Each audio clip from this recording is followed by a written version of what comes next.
அனைவருக்கும் வணக்கம்.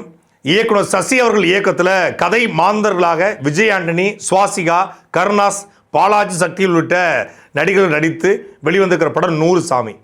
இந்த படம் குறித்த சிறப்பு காட்சியில் நிறைய இயக்குநர்கள், குறிப்பாக வெற்றிமாறன் அவர்கள், சுதா கொங்கரா அவர்கள், பல்வேறு இயக்குநர்கள் இந்த படம் குறித்து சிலாகித்து பேசினாங்க. சுதா கொங்கரெல்லாம் இந்த படத்தை பார்த்துட்டு இறுதி காட்சியில் நான் அழுதுட்டேன், திரையரங்கமே குறைஞ்சி போயிடுச்சு அப்படிலாம் சொன்னாங்க. அந்தளவுக்கு ஒரு தாக்கத்தை இந்த படம் ஏற்படுத்தியதா அப்படிங்கிற ஒரு எதிர்பார்ப்பு இருந்தது. காரணம் என்னென்னா, இயக்குனர் சசிகளுடைய படம் எப்போதுமே நெத்தி போட்டு அடித்த மாதிரி இருக்கும். சமூகத்தில் நடப்பதை சமூகத்துடைய பார்வையிலிருந்து எளிய மனிதர்களுடைய யாரெல்லாம் புறக்கணிக்கப்படுறாங்களோ அவர்களை வாழ்வியலாக்கி படைப்பார். அப்படித்தான் சொல்லாமலே, அப்படித்தான் ரோஜா கூட்டம், அப்படித்தான் பூ, அப்படித்தான் டிஷ்யூம். அந்த படம் ஒரு கமர்ஷியல் படமாக இருந்தால் கூட அதுக்குள்ளே ஒரு ஸ்டண்ட் கலைஞர்களுடைய வாழ்வியல் பற்றி பேசப்பட்டிருக்கும். அதே போல் மிக அற்புதமாக பிச்சைக்காரன், இப்படிலாம் சமூகத்தில் நடக்கும்போது நடந்திருக்கு, உண்மை சம்பவத்தை அவர் எடுத்திருக்கார். அதே போல் மஞ்சள் சிவப்பு பச்சை, அந்த படமும் ஒரு உறவு முறைகள், அக்காவுக்கும் தம்பிக்குமான உறவு முறை, அதில் அக்காவுக்கு திருமணமாக ஒரு காதல் வர்றான் அப்படின்னா அது என்னவாக இருக்கும் அப்படிங்கிறத ரொம்ப அழுத்தமாக பதிவு பண்ணியிருப்பார். இப்படி ஒவ்வொரு படத்துலையும் ஒவ்வொரு கோணத்தை பதிவு செய்த சசி அவர்கள் இந்த படத்தில் இந்த கதை இப்போல்லாம் இருக்காப்பா அப்படின்னு கேட்டோம்னா இப்போவும் இருக்குது, இது எப்போதும் இருக்கும், புறையோடி போன இந்த சமூகத்தில் இப்போவும் இதுபோல் நடந்து கொண்டிருக்குது என்பது தான் இந்த படம் பேசுவதுக்கு செய்தி. கள்ளக்குறிச்சி பக்கத்தில் கதை தொடங்குது. அங்கே ஒரு கணவனை இழந்த 2 சின்ன பசங்க, ஒரு 6 வயசு 4 வயசு பசங்களோட வாழக்கூடிய ஒரு பொண்ணு சுவாசிகா, அந்த செல்வி அப்படிங்கிற அந்த கதாபாத்திரம் ஏற்றிருக்காங்க. கணவனை இழந்த ஒரு பெண்ணை அந்த சமூகம், அந்த ஊர், சொந்தக்காரன் எல்லாம் எப்படி பார்ப்பான், எப்படி அணுகுவான், எந்த மாதிரியான டார்ச்சர்லாம் கொடுப்பான் அப்படிங்கிறத ரத்தமும் சதையுமாக வாழ்ந்திருக்காங்க இந்த கதாபாத்திரத்தில் சுவாசிகா அவர்கள். லப்பர் பந்துக்கு பிறகு அவங்களுக்கு ஒரு பெரிய செகண்ட் ஓப்பனிங்னு சொல்லலாம். இந்த படத்தில் மிகச்சிறந்த மிக அற்புதமான ஒரு நடிப்பை, உணர்வுகளை கடத்துவதாக இருக்கட்டும், அவங்களுடைய முக பாவனையாக இருக்கட்டும், வசன உச்சரிப்பாக இருக்கட்டும், அழுகையில், கோபத்தில், விரக்தியில், எல்லாத்துலேயும் அவ்வளவு அழகாக நடிச்சிருக்காங்க. அவருடைய எல்லா படங்களையுமே நடிகைகளுக்கு ரொம்ப நடிக்க வைப்பார். குறிப்பாக அந்த பூ படத்தில் பார்வதி அந்த இறுதி காட்சியில் அந்த இடத்துல உட்காந்து அழுவாங்க, ஒரு மரத்து மேலே உட்காந்து, அதெல்லாம் அவ்வளோ உருக்கமாக இருக்கும். அதுபோல் இந்த படத்தில் சுவாசிகாவுடைய நடிப்பை வேறொரு கோணத்தில் வாங்கியிருக்காரு இயக்குனர் சசி. அப்போ அந்த கிராமத்தில் கடுமையாக அவங்கள ஒவ்வொருத்தரும் டீஸ் பண்ணுறான், எல்லாம் பண்ணிகிட்டு இருக்கிறான். ஒரு கட்டத்தில் சின்ன குழந்தைய வச்சு அவங்களால வாழ முடியல. அப்போ பக்கத்தில் கூடிய ஒரு பள்ளிக்கூடத்து வாத்தியார் கேட்பார். பக்கத்தில் இந்த ஊரில் என்ன பண்ணுவான்னா, எப்பவுமே எல்லா ஊர்லேயுமே இந்த ஊரில் எவனுமே விளங்கக்கூடாது, எவனுமே வாழக்கூடாதுன்னு ஒரு கேரக்டர் இருக்கும். எவன் வாழ்ந்தாலும் அவனுக்கு பிடிக்காது, பார்த்த உடனே அடிக்கிற மாதிரி ஒரு கேரக்டர் இருக்கும் இல்லையா? அந்த மாதிரி ஒரு கேரக்டரில் பாலாஜி சக்தியில் நடிச்சிருக்காரு. அதாவது ஊரில் ஒரு வீட்டில் சைக்கிள் வாங்கினா பிடிக்காது, பைக் வாங்கினா பிடிக்காது, கார் வாங்கினா பிடிக்காது, கல்யாணம் பண்ணால் பிடிக்காது, எவனா செத்து போனால் கூட அவனுக்கு பிடிக்காது, அந்த மாதிரி ஒரு கேரக்டர் இருப்பாங்க. அப்படி ஒரு கேரக்டர் பாலாஜி சக்திவேலு. அவருக்கு இந்த பொண்ணு மேலே ஒரு கண். அவர் இரவு தூங்கும்போது இரவு நேரங்களில் டார்ச்சர் பண்ணுவது, வீட்டுக்குள்ளே ஏதாவது மல்லிகைப்பூ தூக்கி போடுறது, நீ வந்தால் நான் உனக்கு வீடு இது வாங்கி தரேன், அது வாங்கி தரேன்னு சொல்கிறது, அப்படியே டார்ச்சர் பண்ணுவார். ஆனால் அந்த குரல் மட்டும் கேட்கும், ஆள் தெரியாது. ஒரு நாள் நிப்பாட்டி என்ன ரொம்ப இது பண்ணிகிட்டு இருக்கா, அதான் சாகிற வரைக்கும் 1000 ரூபா பென்ஷன் வருதுல்ல அப்படின்னு சொல்லி இந்த விதவை கொடுக்கக்கூடிய சலுகை குறித்து கேவலமாக பேசுவார். உடனே அதனை சாகிற வரைக்கும் ஏன் நாங்களாம் கல்யாணமே பண்ணிக்கக்கூடாதா அப்படின்னு சொல்லி சுவாசிகா திருப்பி கேட்பாங்க. கேட்ட உடனே அதை இந்த பள்ளிக்கூட வாத்தியார் கேட்டுக்கிட்டு இருந்துட்டு, மறுமணம் செய்ய உங்களுக்கு விருப்பம் இருக்கான்னு சுவாசிகாவை நோக்கி அந்த வாத்தியார் கேட்பார்.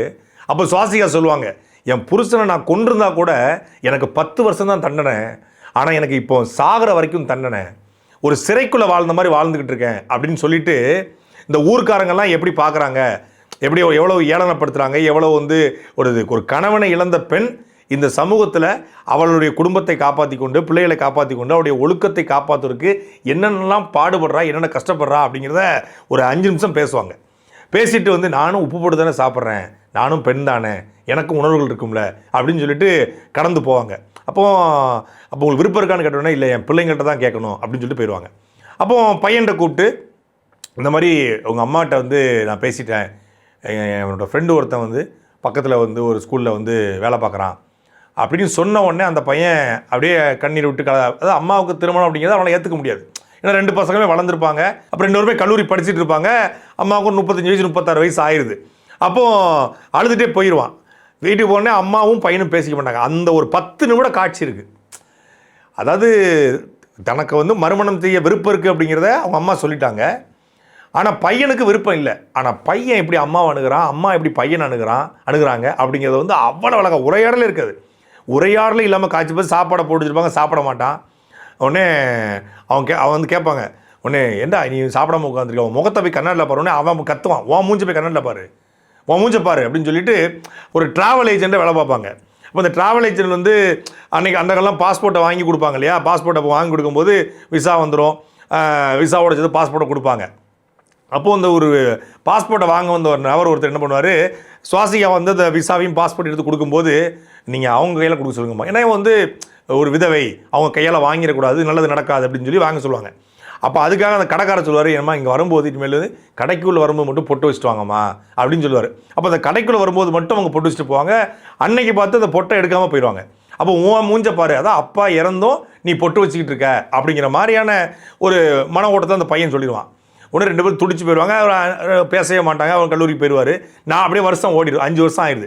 பையன் படித்து அவனுக்கு ஒரு மெச்சூரிட்டி வந்த பிறகு அவன் வந்து கேரளாவுக்கு அவங்க அம்மா வந்து கோயம்புத்தூரில் படிப்பான். கோயம்புத்தூருக்கு அவங்க அம்மாவை கூட்டு போவான். வீட்டை நடக்குன்னு பார்க்க சிசிடிவி போட்டு வச்சுருப்பான். அப்போ இந்த சிசிடிவியை பார்த்த பிறகு அவங்க அம்மா வந்து அந்த வீட்டுக்குள்ளேயே அடைஞ்சு கிடக்கிறா. செஞ்ச வேலையை திருப்பி செஞ்சு அவர் வீட்டுக்குள்ளே ஒரு எலி மாட்டிக்கும். அந்த எலியை வந்து பிடிச்சி ஒரு எலி அந்த பிடிக்கக்கூடிய இதில் வச்சுருப்பாள். அந்த எலி வந்து சின்ன கூண்டில் மாட்டிருக்கு, எங்கள் அம்மா ஒரு பெரிய கூண்டில் மாட்டிருக்கா அப்படின்னு சொல்லிட்டு அம்மாவுக்கு எப்படியாவது மீண்டும் மறுமணம் செஞ்சு வைக்கணும் முடிவு எடுக்கிறான். அம்மாவுக்கு மறுமணம் செஞ்சு வைக்கக்கூடிய 2 பிள்ளைகள், அதை அம்மா ஏற்றுக்கிட்டாங்களா இல்லையா, அந்த மறுமணம் நடந்துச்சா இல்லையா, அதை அந்த ஊர் எப்படி பாதிச்சு அப்படிங்கிறதான் மிச்சம் இருக்கிற கதை. இந்த படத்தில் பெரிய ஆச்சரியம் யார் அப்படின்னா உண்மையிலேயே விஜய் ஆண்டனி. இது வரைக்கும் விஜய் ஆண்டனி வந்து ஒரு சாக்லேட் ஹீரோ, அவர் வந்து ஒரு டீசெண்டான ஆக்டரு அப்படின்னு ஒரு பார்வை இருந்துச்சு. அவர் கொலைக்காரன் நடிச்சிருக்காரு, பிச்சைக்காரன் நடிச்சிருக்காரு, ஆனாலும் ஒரு டீசெண்டான ஆக்டர்னு. அவர் வந்து ஒரு இந்த மாதிரி ஏசென்ட்ருக்கு ஆடியன்ஸுக்கான படத்தை தான் பண்ணுவார். படத்திலே வந்து ஒரு கதாபாத்திரமே ரொம்ப டீசெண்டாக இருக்கும். ஆளும் வந்து அது மாதிரி ஸ்மார்ட்டாக தான் இருப்பார்.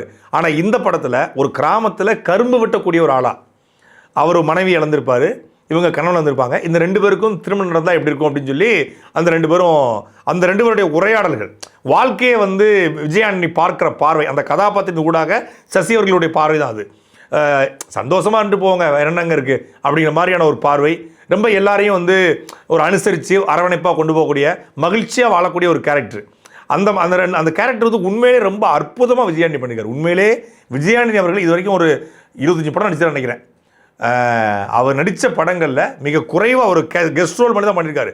ஆனால் மிகச் சிறப்பாக பண்ணியிருக்காரு. அந்த கதாபாத்திரத்தை இவரை தவிர வேறு யாராவது பண்ண முடியுமா அப்படின்னு கேட்குற அளவுக்கு மிக அழகாக பண்ணியிருக்காரு. அதில் கிட்டத்தட்ட இயக்குனர் பாலாஜி சக்திவேல் அவர்கள் தான் வில்லன் கதாபாத்திரம். இல்லைன்னா அந்த ஊர்லேயே கெட்டவன் அப்படிங்கிற மாதிரி.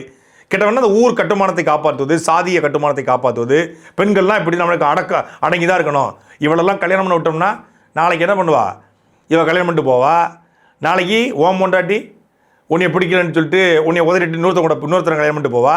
இப்படியே நீங்கள் எல்லாம் இருக்கீங்க, என்ன உங்கள் பொண்டாட்டிகள்லாம் ரொம்ப சந்தோஷமாக வச்சுருக்கீங்களா அப்படின்னோடனே எங்கே இருக்காளுங்க, நம்ம போடுற சாப்பாடை சாப்பிட்டுக்கிட்டு நம்ம அடித்தாலும் பிடிச்சாலும் நம்ம கூட கிடக்கிறாளுங்க அப்படின்னு சொல்லி அந்த ஊர்க்காரன் பேசுவான். பார்த்தியா, எல்லாரும் சந்தோஷமாக வச்சுக்கல, நாளைக்கு இவா கல்யாணம் பண்ணுறதை பார்த்து இவனுக்கெல்லாம் முடிவெடுத்து இவனுக்கெல்லாம் வேண்டாம் வீணாக போகணும்னு சொல்லி அத்து விட்டுட்டு போய் அவளுக்கு பிடிச்சவனா பார்த்து கல்யாணம் பண்ணிட்டு போனால் வேறு சாதியில் பண்ணுவாளுங்க, வேறு மதத்தில் பண்ணுவாளுங்க. இப்படி விட்டோம்னா நம்ம ஊரே நாசமாயிரும், நம்ம சாதியும் காப்பாற்ற முடியாது. இந்த பெண்களை வச்சு தான் நம்ம சாதியை காப்பாற்றணும் அப்படின்னு சொல்லி இந்த சாதிய கட்டுமானத்தை காப்பாற்ற பெண்கள் வந்து எப்படி அடிமையாக்கப்படுறாங்க அப்படிங்கிறத வேறொரு பார்வையில், இது வரைக்கும் பல்வேறு படங்கள் இதை பேசியிருக்கு, ஆனால் வேறொரு பார்வையிலிருந்து ஒரு உண்மை சம்பவத்தை தழுவி இயக்குனர் சசி மிகச்சிறப்பான ஒரு படத்தை இன்றைக்கு சமூகத்துக்கு தேவையான எல்லாரும் பேசுவான். ஏங்க கல்யாணம் சின்ன வயசுலேயே இறந்து போயிட்டாங்க, மறுமணம் பண்ணால் என்ன அப்படின்னு பேசுவான். ஆனால் அதை பண்ணுனா இந்த ஊர், இந்த சமூகம் எவ்வளவு ஏளனப்படுத்தும், எவ்வளவு கேவலப்படுத்தும் அப்படிங்கிறத இந்த படம் காட்சிப்படுத்தியிருக்கு. கிட்டத்தட்ட 1856 டல்ஹௌசி பிரபு காலகட்டத்திலே விதவை மறுமண சட்டம் இயற்றப்பட்டுச்சு. வித்யாசாகர் அப்படிங்கிற ஒரு கொல்கத்தாவை சேர்ந்த புரட்சியாளர் தான் இதற்கான போராட்டத்தை முன்னெடுத்து இந்த விதவைகளுக்கான மறுமணத்தை கொண்டு வராரு. திருப்பி சுதந்திரம் அடைஞ்ச பிறகு அதுக்கான சட்ட உரிமைகள், அவங்களுக்கான வாரிசு உரிமைகள்லாம் கிடைக்குது. பல்வேறு தலைவர்கள் தமிழ்நாட்டில், இந்தியாவில் பல்வேறு தலைவர்கள் போராடி விதவை மறுமணத்தை கொண்டு வந்திருக்காங்க. ஆனால் அது ஒரு காலத்தில் கணவன் இழந்துட்டா அப்படியே போய் சதி என்கிற உடன்கட்டை ஏறுதலில் போய் இறந்து போயிடணும். தமிழ்நாட்டில் அது பெருசாக இல்லைனாலும் கூட தமிழ்நாட்டில் இன்றளவும் கணவன் இறந்து விட்டால் கல்யாணம் முடிச்சக்கூடாது. அதுவும் ஒரு பிள்ளை இருந்துச்சுன்னா கல்யாணமே முடிச்சக்கூடாது.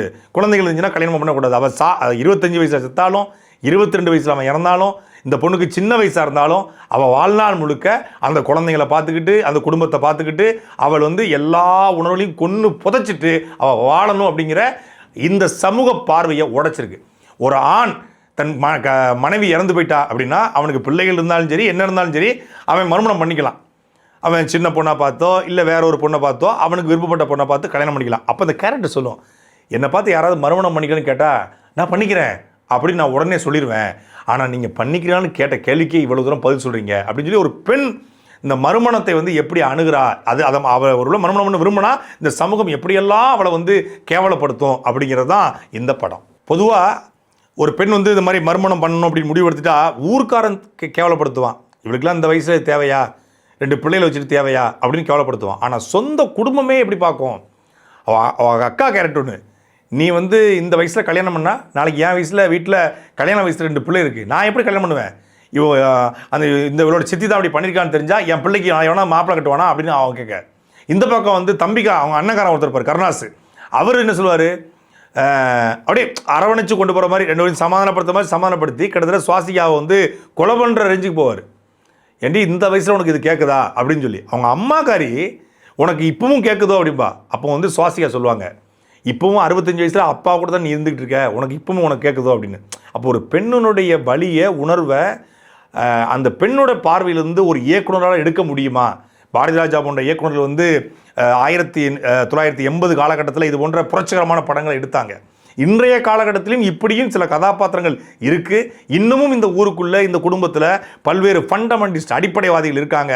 அப்படிங்கிற அந்த அடிப்படைவாதிகளுக்கு இந்த படம் சட்டுன்னு தலையில் அடித்த மாதிரி இருக்கும். எப்பவுமே ஒரு நாவலோ ஒரு திரைப்படமோ அது நம்ம மனசுக்குள்ளே ஒரு சின்ன தாக்கத்தை ஏற்படுத்தணும்.